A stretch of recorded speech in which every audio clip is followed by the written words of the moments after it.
Hi guys, welcome to Fork and Allotment. Today I'm going to be doing my top tips for allotment beginners. Guys, please don't forget to like, comment and subscribe, and I shall see you just after this introduction.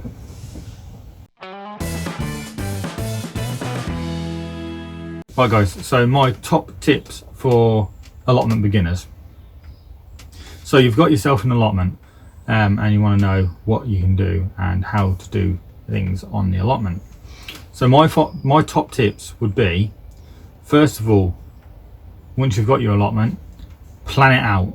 Plan out where you're going to put everything, where bed's going to go, where your shed's going to go, where your greenhouse is going to go, where you're going to put your compost heap or your compost bins. That would be that's the first tip. Tip number 2 would be take it slowly. Rome wasn't built in a day. Take it slowly and just enjoy what you're doing.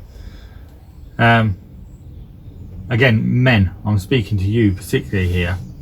We men have a tendency to go in all guns blazing, and a lot of the time that means we tend to burn out, and then we tend not to enjoy what we're doing. So yeah, we want to be enjoying what we're doing. So take it slowly. You don't have to do everything all in one day. Just do a bit at a time. Work it out. Go by your plan and then just work out each bed and then just dig that bed over and work that way. Or even half a bed. Whatever you need to do. Number 3 would be to read books. Always read some books on allotmenteering or gardening in general. 2 books that I would recommend would be Allotment Month by Month by Alan Buckingham and the New Complete Guide to Self-Sufficiency by John Seymour. Now, although the New Guide to Self-Sufficiency is not particularly an allotment book, there is a lot of good information on there about plants and different types of plants and what you can do with the different types of plants.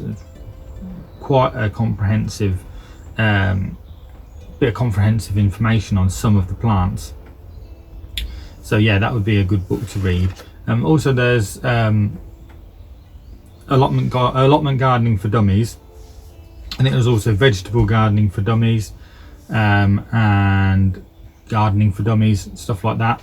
Those guides are really good for beginners. My 4th tip would be, if you are allowed to, get a shed and a greenhouse or a polytunnel or both as soon as possible. A shed, we need a shed, somewhere to sit out of the rain, somewhere to keep your tools maybe, somewhere to record your videos, and you want a greenhouse or a polytunnel, mainly just for seedlings and stuff like that, but it also helps you to extend your season. What else would I say? Yeah, I'm not going to get into it and I'm not going to rant and rave about it, but I know there are sites somewhere, some sites that don't allow sheds and greenhouses. Don't completely understand this, don't know why they don't allow them, and I think they're just discouraging people from having an allotment plot in the long run. But I'm not going to rant and rave about it, so I'll stop there. And also the allotment sites that don't allow fences, again, not going to rant about it. Yeah, we're allowed anything here: sheds, greenhouses, polytunnels, as long as it's not taking up the whole plot, and you've got some land to cultivate, then they're fine with it. We have 2 sheds and a greenhouse and a polytunnel. We want to get another polytunnel as well. The only steadfast rule on our site is that you have to be here 2 years before you can have chickens, which is, I suppose, is fair enough. We've been here 19 months now, so we've got another 5 months before we can get any chickens, which we do want to do eventually. But yeah, that's the only main rule we've got here. I know a lot of other allotment sites are more strict and more stringent. So my final tip, or the final big tip, is enjoy your plot, enjoy gardening, enjoy being in nature. That's what it's all about. If you're not enjoying your plot, then it becomes a chore, and that's not what you want to do. It is a full-time job, don't get me wrong. Well, it can be a full-time job depending on how you treat it, but if you enjoy gardening, it can be a job that you actually enjoy doing, besides the fact that you're not going to get paid for it, but you get paid in vegetables and fruit. So swings and roundabouts, guys, swings and roundabouts. What are my other tips? 4 tools that you're going to need. So you want to start off with a decent spade, a decent digging fork, and a hoe and a rake. I actually have 2 hoes. I'll start here. We have a fork. This is just a normal digging fork. I got from Wilco.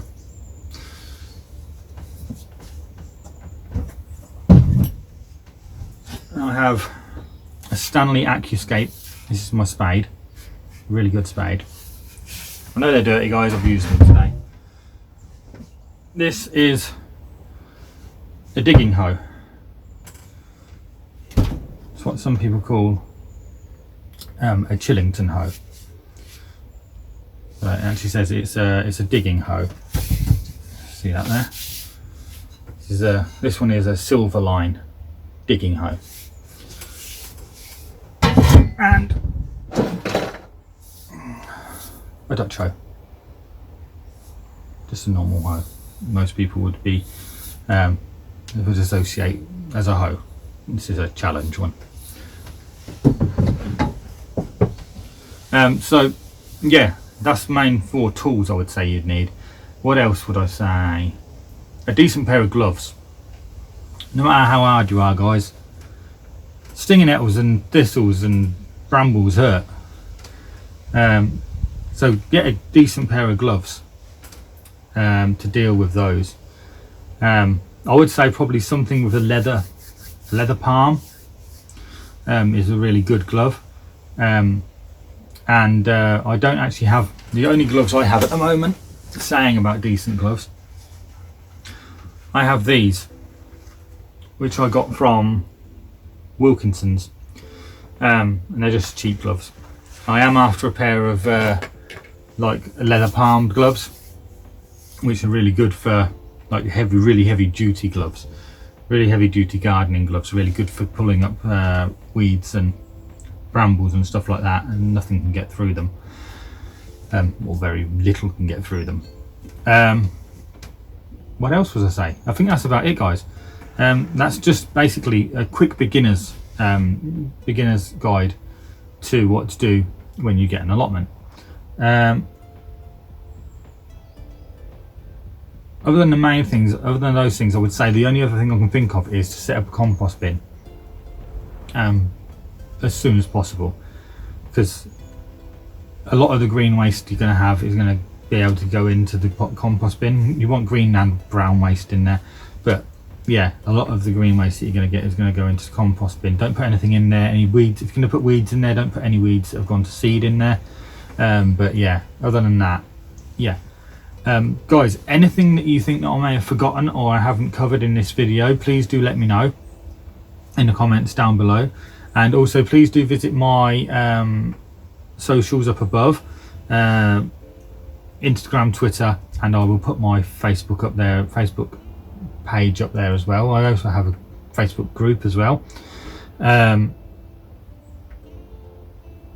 But yeah, guys, only other thing to say is thank you so much, 200 followers, 200 subscribers on YouTube.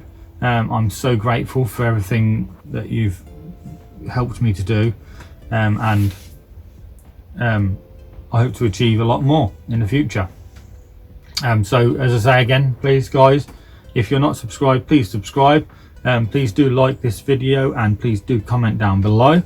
I will answer any comments that you put down below, so please do so.